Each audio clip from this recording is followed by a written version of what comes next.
Alright guys, this is the recording for the Bubbles lab, which is measuring catalase activity in response to hydrogen peroxide. So you need to do the first part of your lab first. That's just reading the information and then questions related to that reading on the bottom. The second page is the start of the actual lab portion. And the first steps are to get a rack with 6 test tubes, so I have that here. And the second is to fill them with about 8 milliliters of hydrogen peroxide. So I have my cylinder here. I'm going to measure out 8 milliliters of hydrogen peroxide and put that in each one of these. While I do that, please answer A and B underneath 2 there. Those are your predictions. Alright, so when you finish answering those 2 questions, we can continue with number 3. So number 3 is to put 1 gram of each substance into a test tube. With the exception of the bead, the bead's not weighted, it's just what it is. So I've already put the bead in here. It's there at the very bottom. You can see that. And there's not a whole lot of excitement going on. Your lab says to write it in table 1. There isn't actually a table 1 printed on here, so where it says graph at the back, do leave space for a graph. But underneath that, you're going to draw a table, and it's just going to have the 6 test tubes, right, with what's in it. So you can say test tube 1, plastic bead. And then in the next column, you're going to write the reaction that you observed. This should include things like, did it bubble? How long did it bubble? Did it bubble up right away? Did it take it a few minutes? Just like observations like that. So there should be a couple observations in that column for each one of these. Okay, got my scale here. We're gonna weigh things out. So this is the raw potato. Just using a scalpel here to cut off a chunk of raw potato. Set that there, 1.5. There we go, 1 gram. And I have to cut it into a couple pieces or it won't fit in my test tube.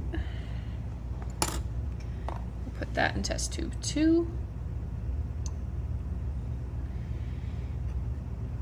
If you want, you can poke it a little bit. And as we watch, sorry, let's see if I can get this to focus for you. I think you can see that there are bubbles coming up from the potato. And you can see at the top here, we're starting to get a little line of bubbles. But it's getting cloudier, more bubbles are happening. And if you remember from the notes on chemical reactions, one of the main ways that we know a chemical reaction is occurring is because gas is formed. So that's what we're seeing here. There's catalase in there, interacting with hydrogen peroxide, breaking it down, and releasing a gas in that chemical reaction. Let's keep going.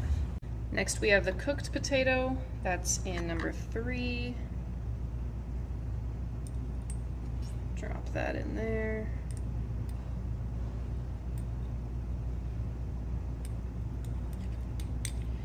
And if it's not getting all the way to the hydrogen peroxide, we'll just push it down.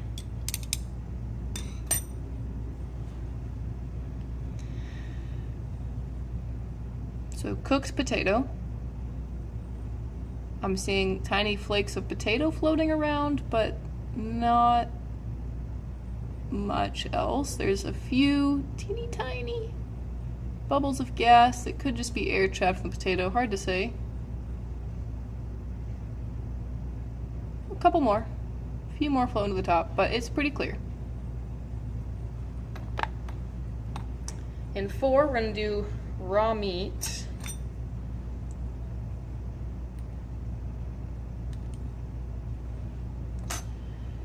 Okay, push that down.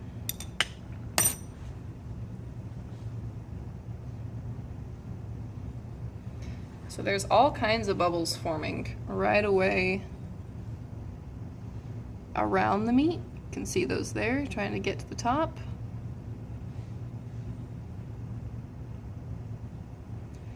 It's not looking as bubbly as the raw potato, but there are bubbles. Let's see if we get any more if we push it down a little bit. Fully submerge it.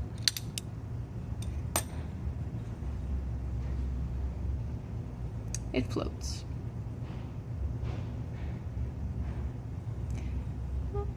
Okay, so it's steadily bubbling. They seem to be larger bubbles, but not as fast, not as many. And then we're gonna do cooked meat in here.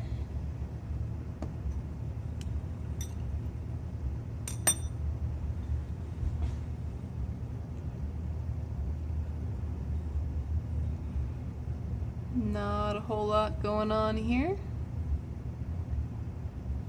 Couple little bubbles escaping, but pretty quiet. The last one we're going to do is yeast in number 6. So this is live, active yeast that you would use to make bread. Again, we're going to push it down, stir it up a little bit. And that is quite a reaction. So all that white is just bubbles. And the yeast also floats up at the top. But the amount of bubbles is actually pushing the yeast up this test tube, little by little.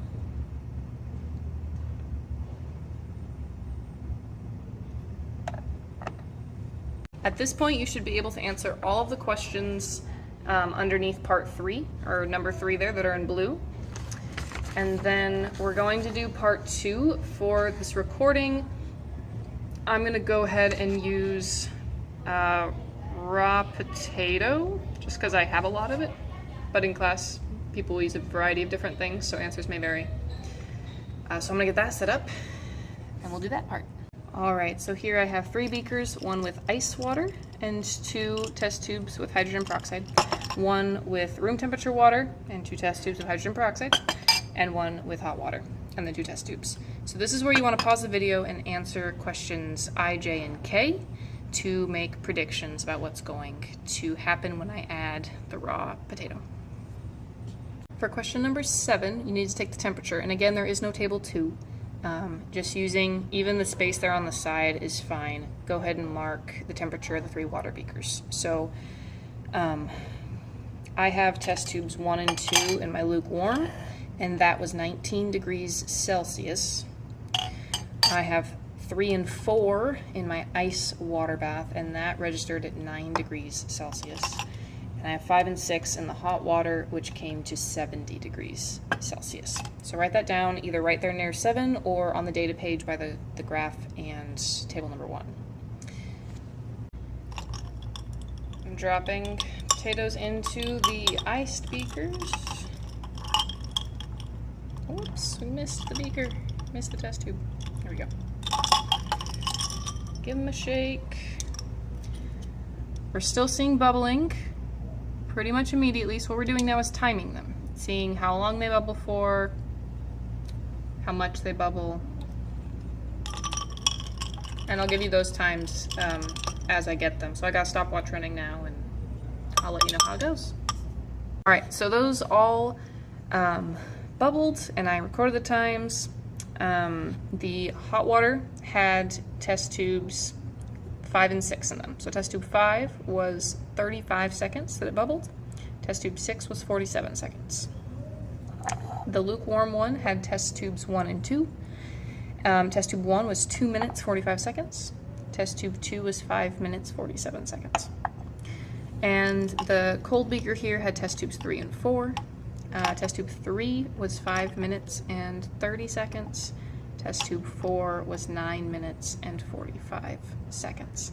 So you're going to use that data to do the graph on the back page, as well as answer those last 3 questions of your lab.